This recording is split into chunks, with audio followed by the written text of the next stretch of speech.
When we look at our bodies and how our bodies speak to us, we've got two different ways that we do it. Casey Means wrote a book, Good Energy, where I extracted a lot of this information. She's a physician, pretty much into health. I liked how she worded this with regards to the symptoms element. For any and all of us in here, we've had children or children in our lives. When they're little bitty, it's very difficult for them to communicate with us because they can't speak yet. So what do? They scream and cry. Okay, they're letting us know, Mom, Dad, something's wrong. Well, our cells, which at last count, there's 37 trillion of those inside you and me. Think about that for just a second. They can communicate with us as well to get to our attention. And I've just listed a few things that I, again, extracted from the book that could be indicators to us that, hey, something's not quite right. We need to do something about it. What we will focus on today are the biometrics, fancy term for lab tests. Most of us get those. If you don't, I would highly encourage you to get a wellness visit at least once a year. If you didn't schedule that in 2025, make that your goal. It's important. You need to do that. And most of the things that you see on the board are probably some familiar terms to you. Triglyceride, fasting glucose, waist circumference, fasting insulin, HDL blood pressure, and then the triglyceride to HDL ratio, something you may not have heard of in your past as far as looking at those two components together. Triglyceride, it's found in foods, it's found in our body. When we store fats in our body, it's about 95%. Triglyceride, they're little bitty guys, and they can float in and around our bloodstream, which can be problematic, especially if they're elevated. What can affect that in your diet? A lot of sugars, whether they're added and natural. What do I mean by that? Been around for a while with that, and I've had individuals that triglyceride levels are elevated. They're really not into cakes, candy, skulls, and cookies, but and I'm just giving an example. They drank a ton of orange juice. Okay, orange juice can be very good for you, but excess amounts, like anything else, you have too much of a good thing. That is something to be mindful of. Refined carbohydrates, alcohol in excess in the diet. What does excess mean? For the ladies, it's no more than 1 drink a day, and for the fellas, it's 2. If you do not drink, it is encouraged for any and all of us to not start. It's just considering what the ranges are, and when you get your lab reports, this is going to be on there, okay, that 150 or less. For any and all of you, and some of you in here may have family members, friends that have maybe had a heart event in their life. If that's the case, their cardiologist may be in that zone with them where it's a number less than 100. I see some heads shaking, right? Okay, with that, and then that 80. But I want to show you that element of the why with this and why it's important when you go into the doctor's office, when your mom or dad goes into the doctor's office, when it's your child goes in for that visit, why it's important to consider these things. And we look at this, why? Oh my goodness, 150, we're dropping it lower. What's the big deal? Here's why. That optimal range at 80, and these are, as we progress in medicine, it's more and more studies, right? We're looking at stuff, we're looking at the information. Look at that number. We already know that we go above 150, the red light's on. Okay, the red light's on. But look at this statistic: 50% less likely for a cardiovascular event, heart attack or stroke. Number one cause of death in the state of Kentucky, right? So it's important. 50% less likely than those who have that triglyceride level between 110 and 153.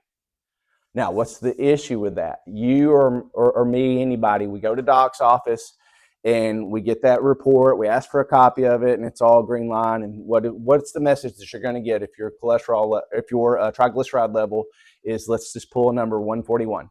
What's doc going to say? Hey, it's normal, you're good, see you next year, bro, right? Okay, just be mindful of that triglyceride. And as we're looking at this and looking at each slide, I will say this as well. Don't look at all of these under, oh my goodness, my triglyceride is 162, okay? Or my cardiac cost was 141. Doc said I was okay, and now I'm at a higher risk. No, you got to look at the whole picture of what we're looking at here. When we look at HDL and LDL, what's a real good way to remember it, because we look at that and it's HDL, LDL, which one's which, and I'm sitting here looking at my report. Easy, okay? H, happy, L, lousy. You got your good cholesterol, and you got your bad one, okay? With the good guys and the bad guys, what are these? Just imagine in your mind, and we're going to do this in just a minute. Imagine a fleet of garbage trucks that are out there working and doing their stuff, okay? The HCLs, the good guys, the happy ones, they're garbage trucks that are going out and picking up your trash. If any of all of you have trash service, they come by, right? That certain day of the week, they pick it up and they take it away. LDL, lousy. It's the bad cholesterol. It's the exact opposite. It's a fleet of trucks that are going out there and they're just dumping stuff in your blood vessel. Not good. Imagine if your garbage truck came by and it was the reverse. Hey, it's time to drop off the trash at your house today, right? You wouldn't appreciate that. You wouldn't like it. Okay, there it is. Remember that. From here on out, when you get that lipid profile, and that's just the fancy name for your total cholesterol, LDL, HDL, and triglyceride. What do we want to do with that with considerations? With the HDL, that 50 to 90 number there, why? There's a U-shaped relationship with any and all the studies that are out there with HDL, and this is ongoing. There's different subgroups and subcategories with HDL.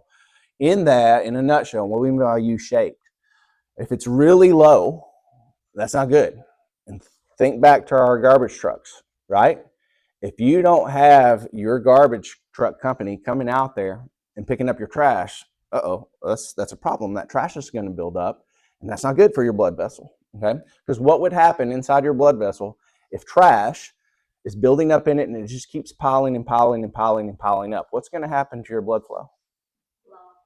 Block. And then what's going to happen? Or right there. Put it in perspective. We went out and did a lot of those biometric screenings and checks, okay? And I will tell you this, that if I were to pick one thing that was like, oh my goodness, there's a lot of people out there that do not have a good value here, that's it. HDL. Low. Not good, okay? Too low or too high. What's too high? A number that's maybe 100 or above. Okay, so again, a lot of studies go in there. What's the sweet spot? 50 to 90. And what is that? Okay, this is a good guy and it's picking up trash. How can it possibly be too high? Well, think in terms of that garbage truck and that fleet of garbage trucks. And they're out there and there's a lot of them. And they're up and down the highway of your blood vessel, but there's a bunch of them. And all of a sudden we have some breakdowns on the road. And that truck's just what? Kind of sitting there in the way. Okay, that's kind of the consensus with that HDL level, which again, it's a good guy, but if it's blocking the path, a block is a block. So 50 to 90 being that range.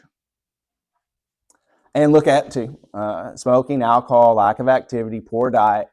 Notice as we're progressing through this, a lot of the things that are controllable risk factors for causing these to be in levels where they don't need to be. And you will see this, you already have in the previous slides, some very recurring themes.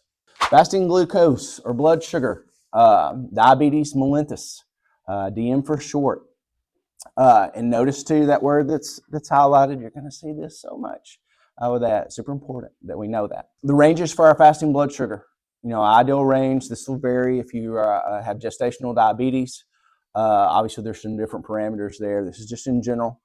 We want to be less than 100. When you go into your doctor's office and you get that lab report, there are many times where a normal range will be listed between 70 and 110. I've seen them 115, 120. Don't pay attention to that. Please don't. Less than 100 for sure. Okay, I'm giving you a lot of information there with A1C. That's an average blood sugar. With that, you ideally want that one to be 5.6% or less. We start getting in the 5, 7, 6, 4 range, that is pre-diabetes. If we are in triple digits, if you go to your doc's office and you're fasting, that's nothing to eat or drink for at least an hour, you get those lab results back, you look down at glucose, okay? That's just your fancy term for what we call blood sugar, okay? That glucose level should be a 2-digit number. Should be a 2-digit number. If you're in 3 digits and it's still staying green, please don't pay attention to that. I'm telling you from 27 years of being a dietitian, please don't pay attention to that. I've seen it so many times where individuals 5 years ago, 10 years ago, here they're coming in to see me and they're full-blown diabetic. And if I have that available to me and I can go back in that chart, which sometimes has been from the health department, sometimes been from doc's office, I see triple-digit numbers between 100 and 125 a year ago, 2 years ago, 5 years ago. The body was giving those symptoms, internal ones, through those lab results to let you know they're screaming at you. They're letting you know, hey, something's wrong here. Something's wrong here. This is general for adults, for sure, and I would say for even children. If you take your kids in, I'm looking at these numbers from a standpoint of my kids. If I took them in for a wellness visit, they got this checked, they're done. Yes, that's a universal with this, like your A1C levels less than 100. Those are diagnostics for what would be considered diabetic, pre-diabetic. That's across the board. So if you had that, if I had my 10-year-old or my 5-year-old girl in and let's see where your blood sugar's at. You haven't had anything to eat or drink in the last 8 hours. Oh man, my flags are coming up with her if she's in those triple digits. And certainly, which we're about to see here, that 70-85 consideration. Yep, here it is again, right? Oh my goodness, why are we dropping this number? Well, I want you to really zone in here, okay? This is important. Look at that word again, insulin, right? Why do we need to think about a 70-85 when I go to doc's office and I'm getting the green light, and here I am. If it's in the triple digits, you're not in a green light. Okay, you're not. That's a pre-diabetic range, 100 to 125. But even if we're here, okay, and I'm raising my hand, okay, where I've had fasting blood sugars in this range, that 90 to 100. Why?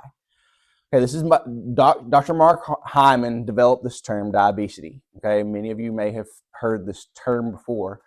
But take a look at the consistency. We don't even have to go through to the 6th step where we have full-blown diabetes. Look at the stages of development there. 2 hours of sugar after a sugar load. What do we mean by that? You go in, you get a specific amount of carbohydrate in the system, and we have these levels that are occurring. But what is happening consistently in steps 1 through 4? Insulin spiking. Consistent in every single step. Don't miss the hot button down at the bottom. Look at that. Insulin resistance. Well, how do I know I have insulin resistance? Testing your insulin. Okay. Look at that time frame. More than a decade. It's been shown and proven that can be assessed, and it's happening in the background. It's those cells, like our little babies, right? Crying, what's wrong? What's wrong? Okay, your body's crying to you when you go. If you get that insulin level tested, you could pick up something that 10 years ago might be giving you that flag that, hey, we got some problems coming. We got some issues coming. We need to address this. Super important.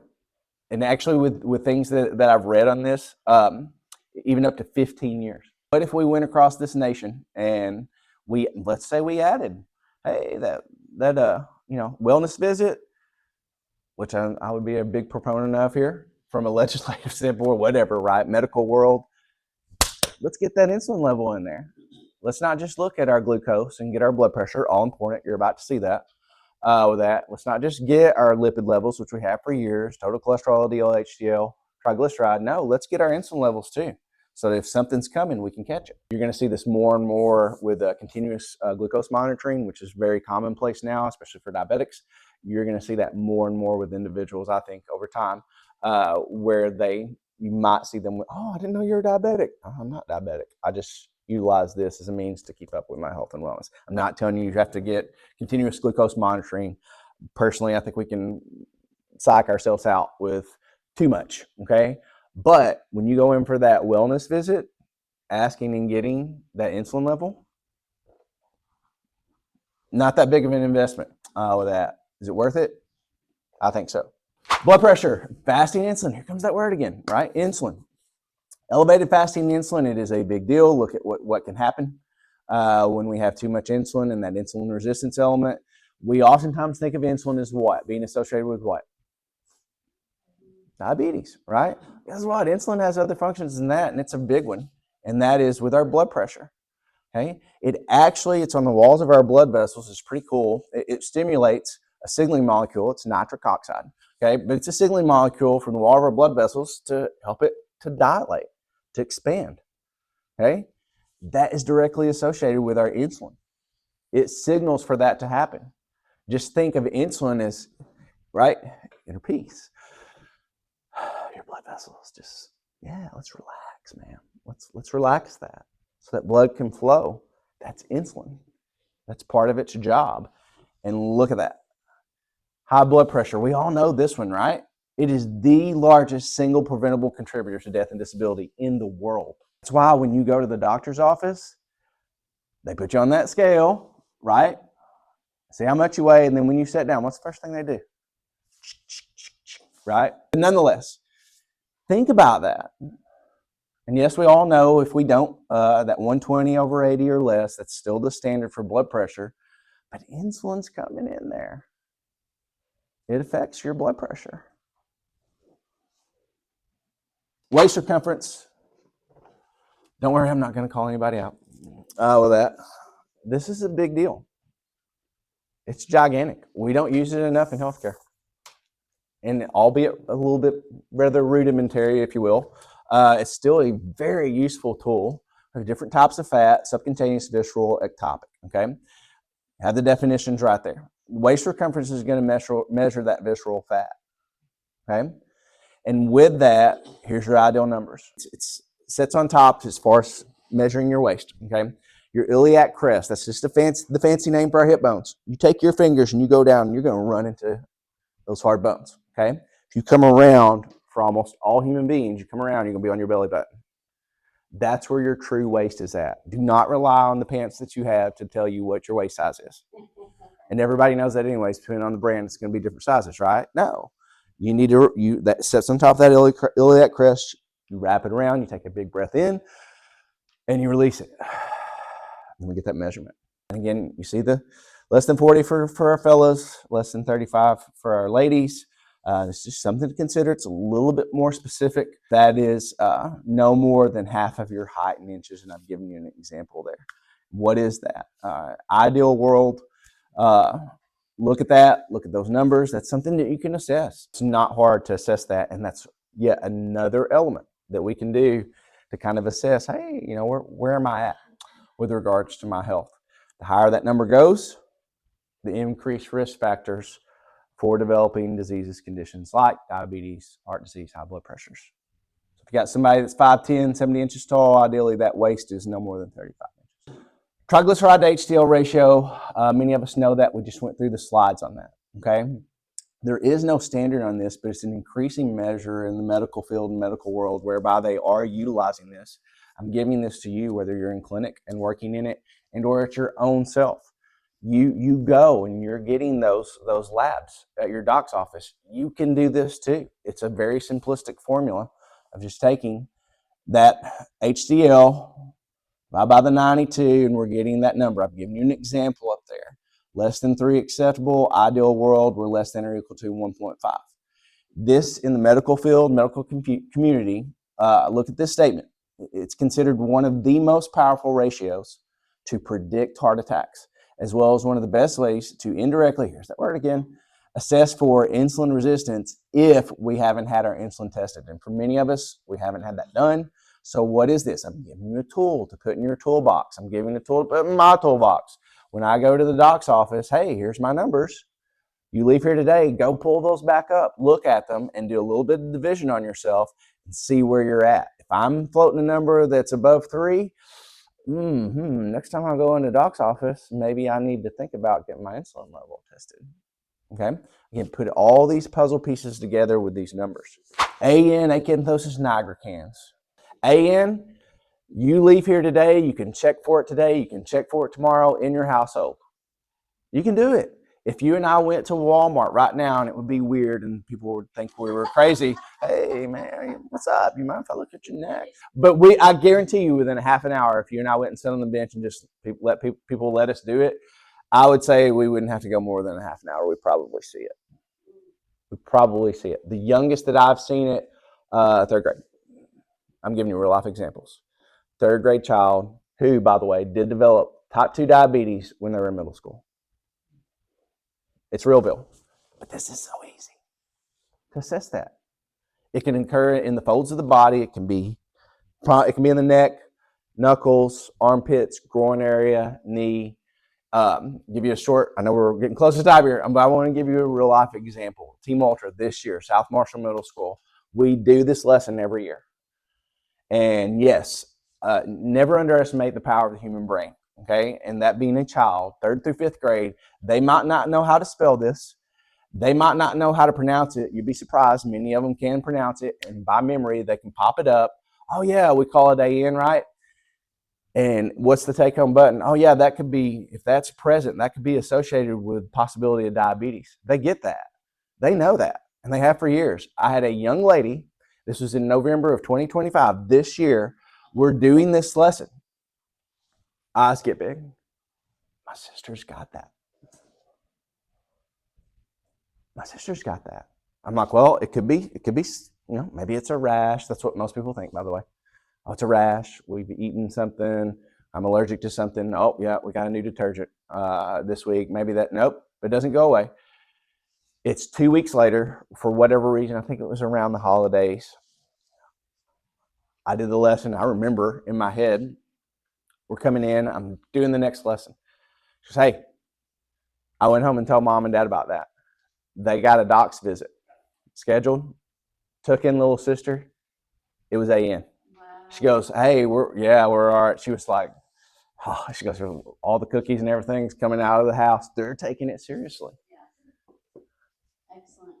Think about that, though. They would have never known. And it was like, I get it. Every single one of us are here at some point in time when working at this health department, and sometimes it's more often than that, we're like, man, right? Guess what? 3 years, 5 years, 10 years. Okay, let's go. I got one. Because that little girl did what? Went home and told mom and dad. Mom and dad's going to go to church and tell whoever, right? Yeah. And there's this trickle effect. And that little girl and her sister, they're going to know what AN is from here on out. Okay, let's bring it all together. Oh, man. All right, I'll go quickly. Everybody knows this, okay? This is what Paul goes by, PEWS. Physical activity, eating habits, weight management, and sleep. It's the 4 key areas that you can control and I can control in my life that will help us to limit our chances of any and all diseases or conditions. Now, there are many things that can affect PEWS, okay, in our lives. But what we're going to do, if you've got a paper in front of you, okay, on this row, I want you to bring that up right here, okay? You're going to represent physical activity, okay? Come on up. Now, this is Danielle. Get up. All right. But all you got to do is just drop it in there. I'm not going to ask you any questions, I promise. Oh, that. Okay? Now, physical activity is super important, but not Danielle, but let's just say this physical activity, there's a lot of things that can affect our physical activity in life. Katie, you come on up, back row, okay?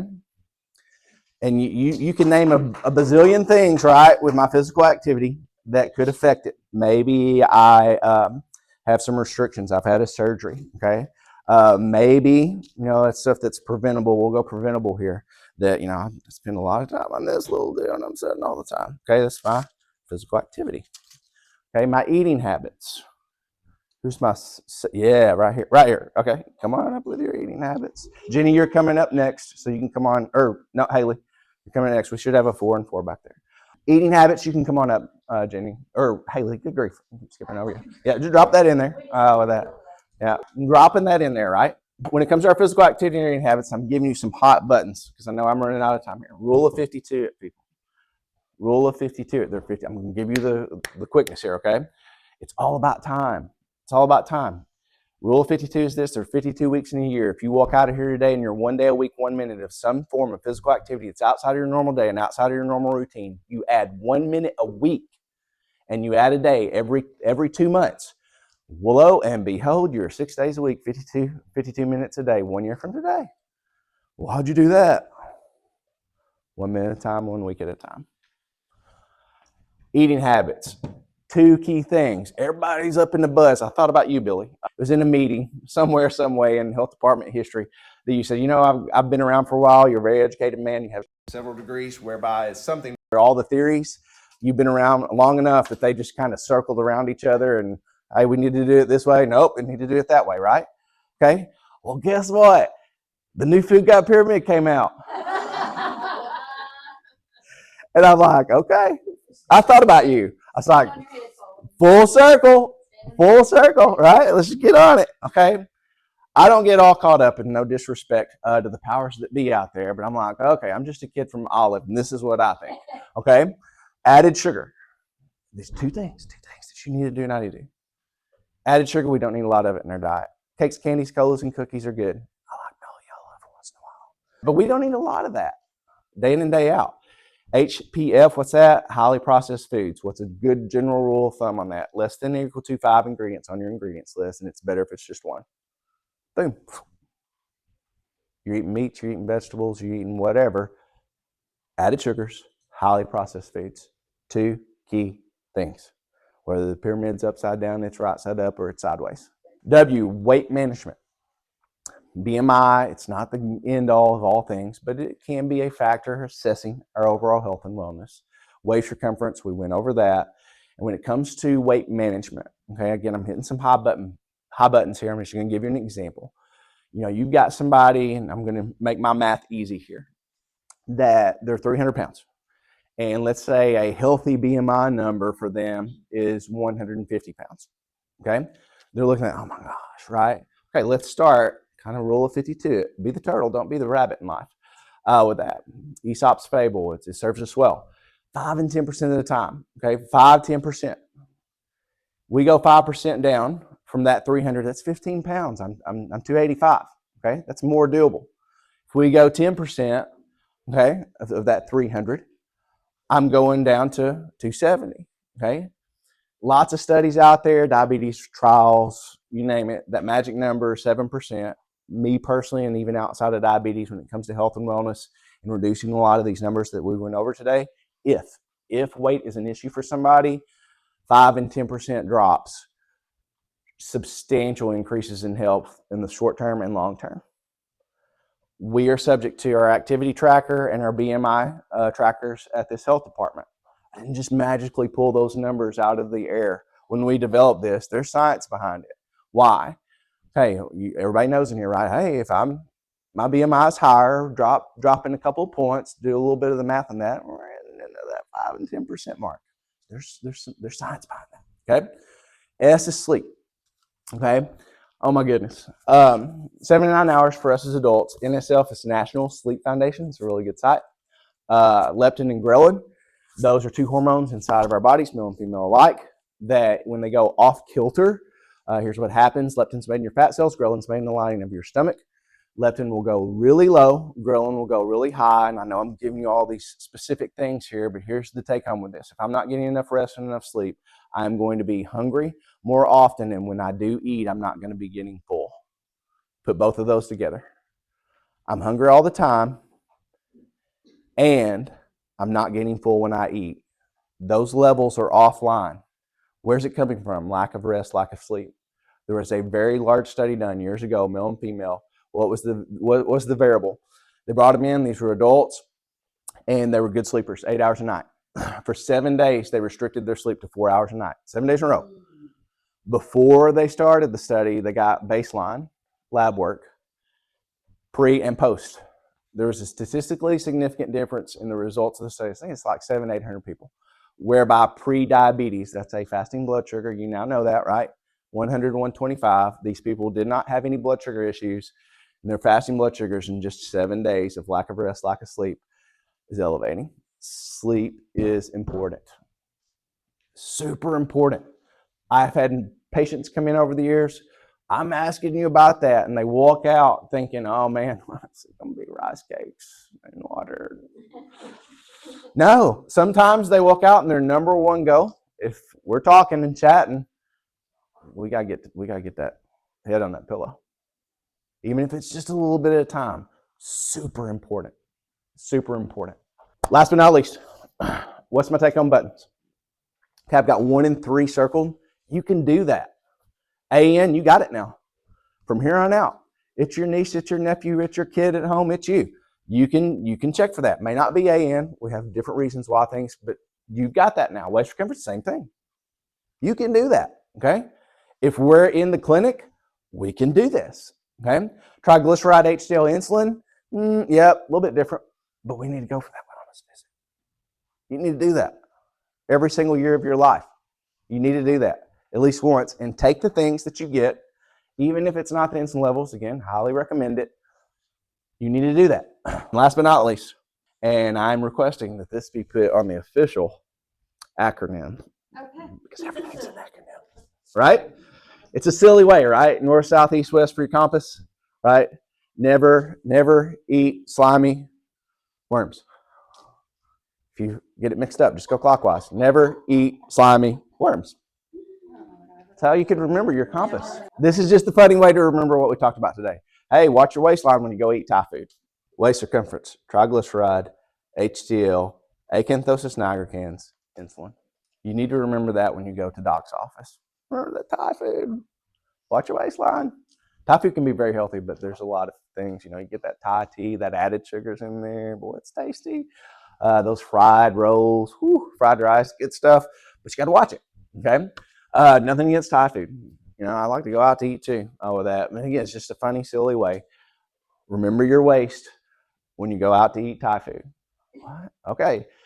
THAI, triglyceride, HDL, acanthosis nigricans, and my insulin levels. Good way to remember this as well, okay? Imagine this is your blood vessel. We're going to lay it out here open, a circle, right? We've just laid it out so we can look inside it. These are the dump trucks, right? LDL, you tell me. I'm quizzing you. Is it the good guy or the bad guy? Bad guy, okay? It's taking all these things that we have in here, right? Did I get everybody? No, come on up. I'm sorry. Yep, I got into my time was clicking. I've told everybody late with her. Okay, we've got our weight management. We've got our sleep. There's so many things. Those of you in the back, come on up. That. But all those things in your life, PWS, there's so many more things than just forward our life. But it can affect that. You lose a job. You have issues within your family. You have a sickness yourself, right? That's going to affect these things. But right? PWS. All right, think about this. LDL's the lousy guy. What are they doing? This is my blood vessel. That's not cool, right? That's awful because that blood's flowing through there. It's having to navigate now because that's building up, right? We want the HDL. We want the happy guys to come through because what are they doing?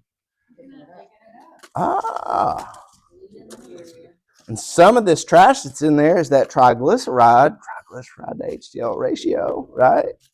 That we're looking to assess so that what? We have a clean pathway. I live in this world too. I'm just being real with you here. I get up and I'm like, bed's pretty comfortable. I go home. Chair feels pretty good. Right? And yes, sometimes, oh, wait a second. There's people in my life.